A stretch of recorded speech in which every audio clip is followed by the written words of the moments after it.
মৰমৰ ছাত্ৰ ছাত্ৰীসকল তোমালোকৰ বাবে লৈ আহিছোঁ 100% কমন ৰচনা প্ৰিয় গ্ৰন্থ কীৰ্তন গুহা। গতিকে কীৰ্তন গুহা এইটো তোমালোকৰ বাবে ইম্পৰ্টেণ্ট। গতিকে চোৱা, দুটা ৰচনা বাৰে বাৰে আহি থাকে, প্ৰিয় সাহিত্যিক আৰু প্ৰিয় গ্ৰন্থ। গতিকে তোমালোকে চেনেলটো ছাবস্ক্ৰাইব কৰা আৰু চাই লোৱা গ্ৰন্থখন। কোৱা 100% কমন ৰচনা মোৰ প্ৰিয় গ্ৰন্থ কীৰ্তন গুহা। গতিকে চোৱা, এইটো ধুনীয়াকৈ চাই লোৱা, যিকোনো পৰীক্ষা তোমালোকৰ আহিব পাৰে, এইচএছ হওক বা এইচএছএলচি হওক বা 9 হওক 10 হওক। চোৱা, মোৰ প্ৰিয় গ্ৰন্থ। কোনোবাই যদি মোক প্ৰশ্ন কৰে যে মোৰ প্ৰিয় গ্ৰন্থখন কি, এই প্ৰশ্নত মই অলপ বিমূৰত পৰিম যে এখন অসমীয়া মাধ্যমৰ স্কুলৰ ছাত্ৰ হিচাপে অসমীয়াৰ বাহিৰে ইংৰাজী হিন্দী আদি ভাষাৰ মোৰ বিশেষ দখল নাই। গতিকে অসমীয়া ভাষাতে ৰচিত 2-4খন পুথিৰ ওপৰত মই চকু ফুৰাইছোঁ।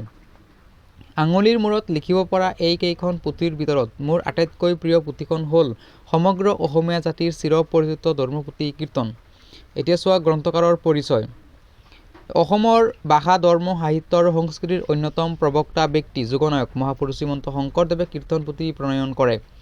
এইজনা গুৰুক পাঠক বৰ্গক নতুনকৈ চিনাকি কৰি দিয়াৰ আৱশ্যক নাই। সেয়েহে তেওঁৰ ৰচিত এই গ্ৰন্থখিনি সম্পৰ্কে এটি চমু আলোচনা দাঙি ধৰা হ'ল।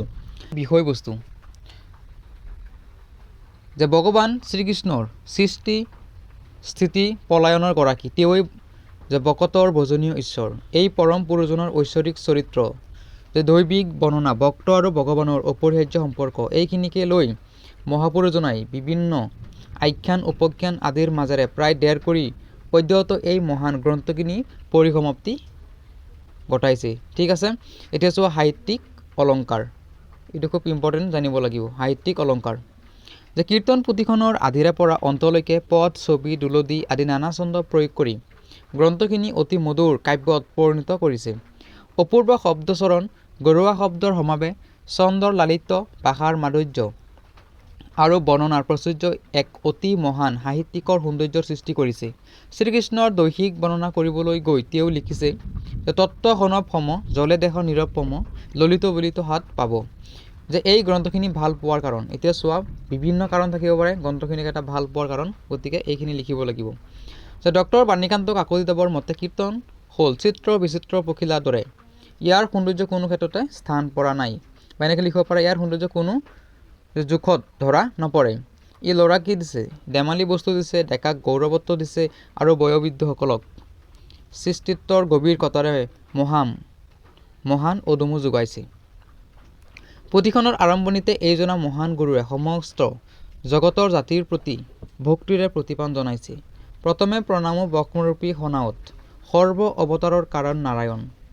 তদুপৰি যে প্ৰহ্লাদ চৰিত হৰিভক্তি গজেন্দ্ৰ উপাখ্যান ৰাসলীলা আদি বিভিন্ন আখ্যানবোৰ বৰ্ণনাই মোৰ অন্তৰত দোলা দি যায়।